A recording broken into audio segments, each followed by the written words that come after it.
If you play Valorant, you surely have experience rounds when you don't have enough credits to buy. It can be really annoying when you get destroyed by an overconfident enemy with better guns. Today I am going to give you 5 different strategies that can win those ugly eco rounds. Understand my first strategy, you need to also have it clear why eco rounds are so hard to win. As you don't have enough credits to pull buy a big armor and a rifle, you already start the round with a disadvantage. On top of this, you are likely to be lacking in terms of utility. Imagine it this way, we can categorize how much firepower each player has, considering what gun they can afford for that particular round. Any sidearm has the firepower of 1, except the Sheriff, which is around 1.5. Spectres, Bulldogs, Marshals, Outlaws, Guardians all have the firepower of 2. Our favorite gun, the Vandal and the Phantom, both have the firepower of 3, just like the Odin. And last but not least, the only gun that has the firepower of 4 is the Operator.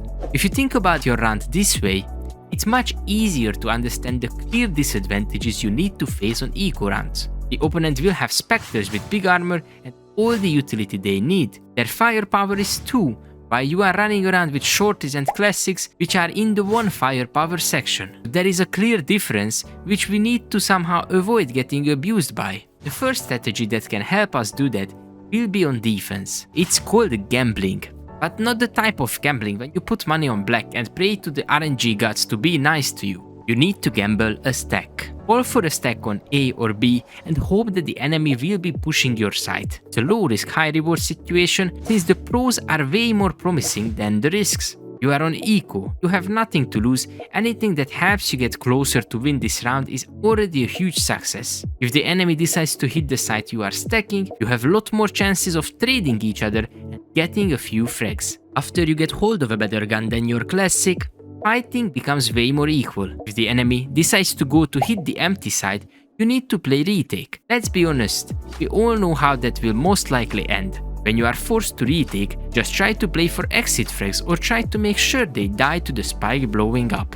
Your goal is to do as much damage to their economy as possible. One mistake I see a lot of players do when they are gambling a site is that they show too much of themselves. What I mean by that? This isn't a casual side defense. Since your goal is to convince the enemy to hit the site, you can't be util dumping the entrance before they would even entry. Don't early smoke or throw mollies there.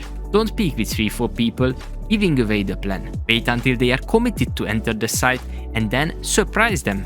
5 people on site can do some serious damage to the enemy, especially if they are not ready for it.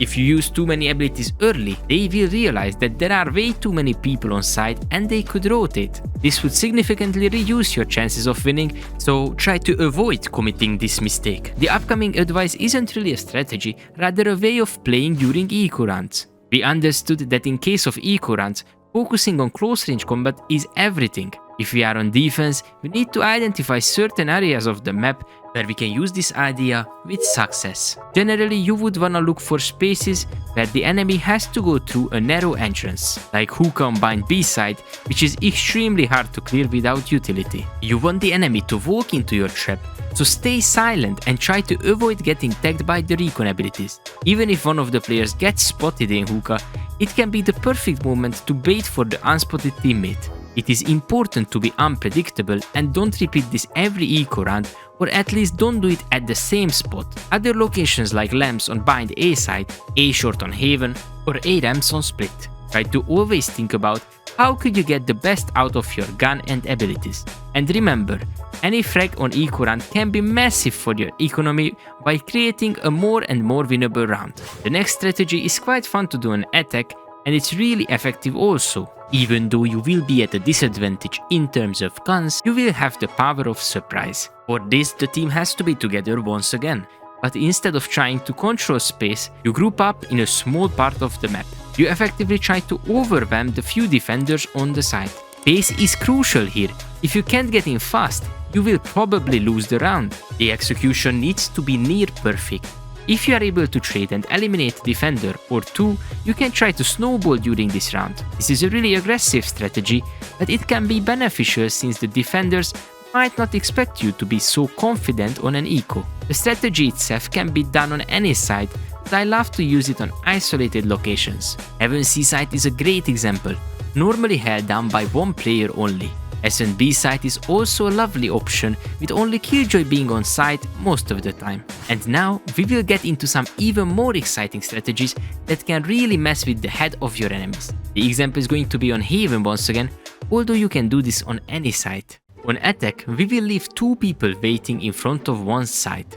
This time it will be C. The rest of the team will go towards A. Here they will try to make as much noise as possible while denying info from the defenders. A jet smoke or cipher cage on the A main entrance, so the defender can't decide how many people have actually crossed. On short, the defender will hear a bunch of footsteps, and since the player on C and B doesn't wanna get one-tapped alone, they will come to help on A. When you hear them being busy with rotation, you can start falling back towards C. The 2 players on C have to wait when the round starts. After the initial noise on A, the player on C starts rotating, and that's when the 2 players being sneaky on C long can take space. They can walk up and potentially control the site. When the players making noise on A get back to C, spike is likely to be planted already. By this time the defenders will realize that they have been tricked. They will try to rotate fast to slow down the C push, but the spike is already planted and the clock is ticking.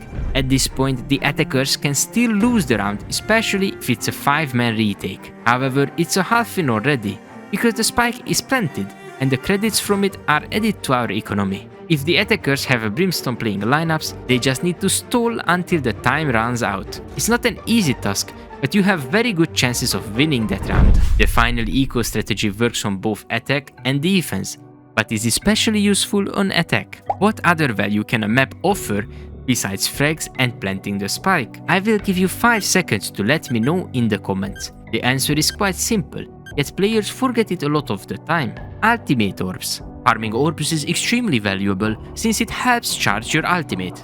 Ultimates are game-changing abilities that can turn around in your favor. Think about this. Every orb you collect brings you closer to your ult. Even dying in an eco round can provide orb points, allowing you to stack up to 3 points in one round.